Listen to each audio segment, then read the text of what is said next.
Y bien, caballeros, ¿ninguno de ustedes dos me va a explicar lo que es una bula? ¿Un pecado capital? ¡Eso es bula! Yo digo bula, con B. Tú, dime lo que es bula.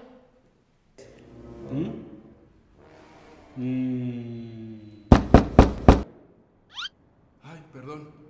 Nomás limpio y me voy. Ni van a notar que estoy aquí. Entonces, Quedamos que él iba a dar la información. Eso no es cierto. Yo te hablé ayer. Lo que pasa es que no pones atención por estar viendo Breaking Bad. Pues tú no debiste pasarme la cuenta de Netflix. Ah, sí, pues tú. orden. Tú, el del fondo. ¿Yo? Sí, tú, el del trapo. Te propongo un trato. Si me dices que es una bula, te doy el puesto a estos dos. ¿Con prestaciones? Sí, con prestaciones y vales para la Córrele. Hace mucho tiempo, en una tierra muy lejana, existía un objeto todopoderoso que sellaba de forma exclusiva a los documentos papales. En oposición a los documentos de estado que llevaba el membrete real, a este objeto se le conocía como... ¡Bulas papales!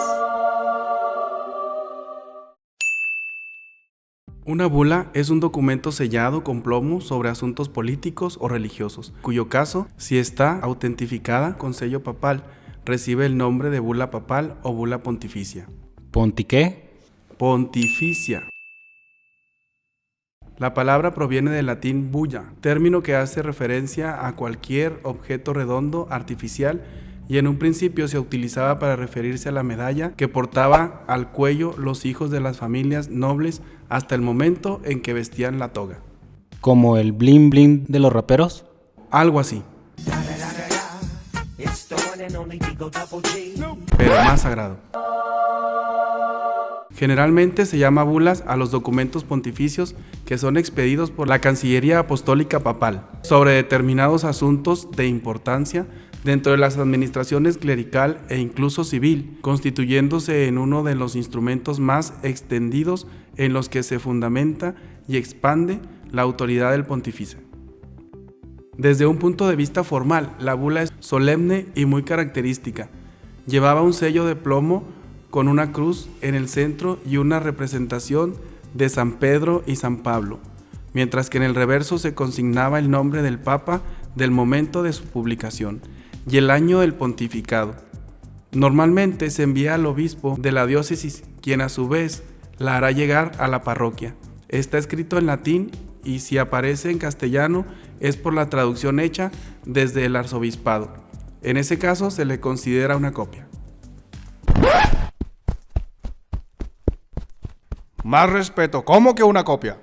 En cuanto a su contenido, las bulas expresan diversos mandatos en materia de ordenanzas y constituciones, condenaciones doctrinales, concesión de beneficios, juicios de la Iglesia, decretos de indulgencias, de señoríos eclesiásticos, etc.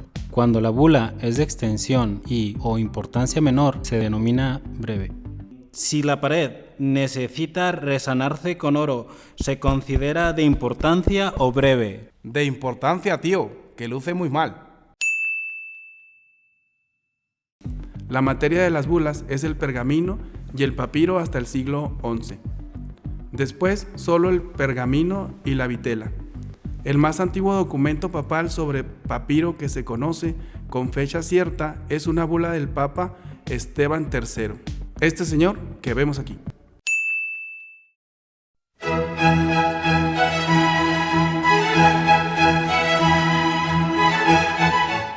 Entre los romanos, la bulla o la bula era una medalla en forma de esfera usada por los niños libres hasta el momento de dejar de usar la toga pretexta o bien hasta contraer matrimonio.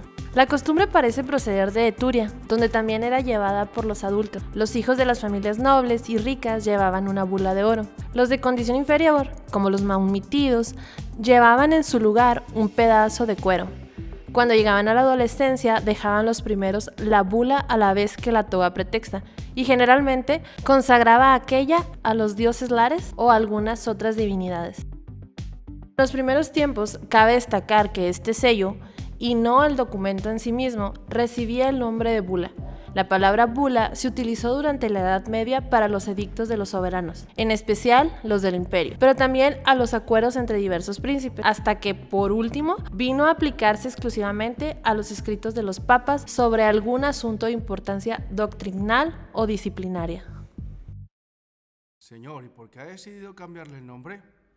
Renovación, hijo, no podemos quedaros atrás. ¿Y cómo llamaréis ahora las bulas, oh Santo Padre? Pues igual, hijo mío, pero ahora la bula será el pergamino. ¿Y entonces, dónde está el cambio? ¡Hostias! Porque se me hinchan las bulas, pues. Cuando a finales de marzo de 1493 llegó a la corte española la noticia del éxito colombino, mezclada con las alarmantes pretensiones de lo que recién descubierto por Colón al otro lado del océano pertenecía a Portugal, los reyes católicos pusieron inmediatamente en marcha su dispositivo diplomático, con el fin de alcanzar dos objetivos principalmente: que el Papa reconociera por medio de unas bulas el derecho de los reyes católicos sobre los descubrimientos de las Indias. Con ello, Castilla no hacía sino repetir el procedimiento seguido por Portugal años antes en los mares y tierras africanas al sur de las Canarias, que Portugal aceptara un meridiano de demarcación sobre el océano en lugar del paralelo de las Canarias, con el fin de delimitar el campo de actuación exclusiva correspondiente a uno y a otro reino en el futuro. Durante los meses citados, el Papa Alejandro VI mandó despachar sucesivamente 4 bulas de indudables consecuencias para el futuro del Nuevo Mundo. 2 de ellas son conocidas con el nombre de Inter Caetera, la tercera con el de Eximiade Debutionis, y bajo el título de Dudum Siquedem, la cuarta. Primera bula Inter Caetera.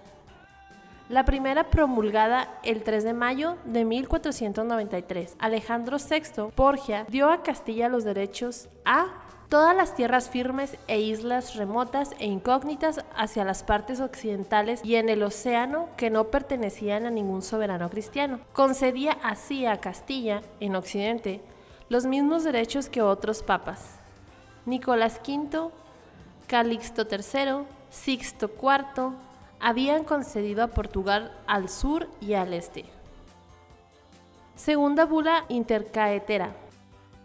Al día siguiente, 4 de mayo de 1493, se fechó la segunda Intercaetera, conocida como la bula de donación, demarcación, donó en posesión eterna a los reyes de Castilla de todas las islas y tierras firmes, descubiertas y por descubrir al este y al sur, desde una línea desde el polo ártico hasta el polo antártico.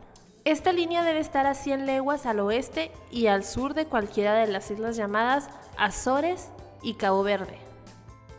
Tercera bula, Eximiade Devotionis, fechada el 3 de mayo de 1493, recoge la concesión de privilegios espirituales que contenía la primera Intercaetera. Se concedieron los mismos privilegios que los otorgados a los reyes de Portugal. En esta bula no se conserva el original, sino copias en el Archivo de Indias y en el Vaticano.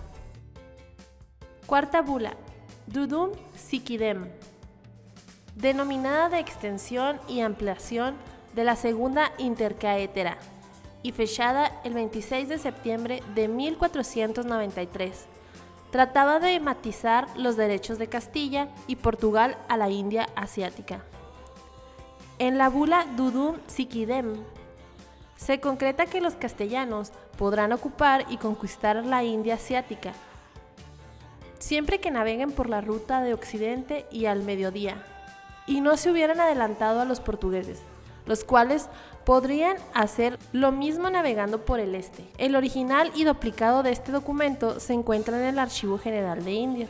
Las potencias europeas, a quienes esas bulas excluyeron del acceso a América, no les hicieron el menor caso. Características.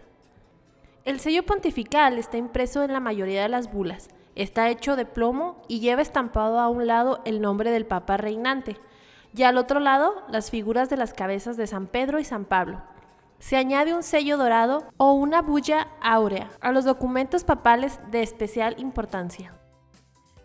Por cierto, un decreto del Papa León XIII en 1878 permitió la estampación de membretes rojos en lugar de sellos para facilitar el correo. Otra de las innovaciones de León XIII fue la sustitución del manuscrito romano por el documento gótico arcaico, utilizado por los papas anteriores. Hasta el siglo XI, las bulas pontificias se escribían en papiro. Más tarde pasó a utilizarse el pergamino. Bulas papales. En caso de tratarse de un documento papal, la bula llevaba impresa en el anverso el nombre del papa bajo cuyo pontificado se emitía el documento, y en el reverso las inscripciones Espe y Vespa, divididas por una cruz, siglas que hacían referencia a San Pedro y San Pablo. Esta bula o sello se unía por medio de una cuerda de cáñamo o de una cinta de seda roja o amarilla al documento, que hasta el siglo XI era de papiro. Explica los pocos originales que se han conservado, quedando en muchos casos solo el propio sello de plomo. A partir de ese siglo, el papiro fue sustituido por el pergamino y posteriormente se usó el papel. A partir del siglo XIII, el término bula deja de hacer referencia al sello para pasar a describir al propio documento sobre el que se colocaba, y a partir del siglo XV deja de hacer referencia a cualquier documento papal para reservarse a las cartas apostólicas relativas a materia de fe o interés general, concesión de gracias y privilegios, o asuntos judiciales o administrativos expedidos por la Cancillería Apostólica. En estos casos, la bula comenzaba con el nombre del Papa sin el numeral, seguido de su dignidad de episcopus y del título Servus Servum Dei. Así, por ejemplo, si una bula es publicada por el actual Papa, la misma estará encabezada por el siguiente texto.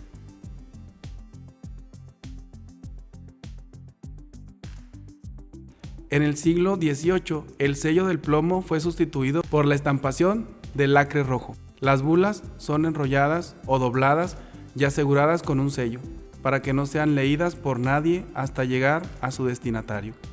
Cuando una bula es demasiado importante, se le añade otro sello dorado y se llama bula áurea. Las bulas publicadas hasta el siglo XII eran firmadas exclusivamente con el Papa, que desde esa época empezó a utilizar la forma ego, Catholic Ecclesiae Episcopus. Después fueron también firmadas por los cardenales. Las bulas son conocidas por los 2 o 3 primeras palabras del texto que expone los asuntos tratados. La bula más notable, sin duda, bien que puede decirse múltiple y cuyo origen se desconoce, es la llamada bula in coen domini, porque se leía públicamente el día Jueves Santo por un cardenal diácono en presencia del Papa, acompañado de los demás cardenales y obispos.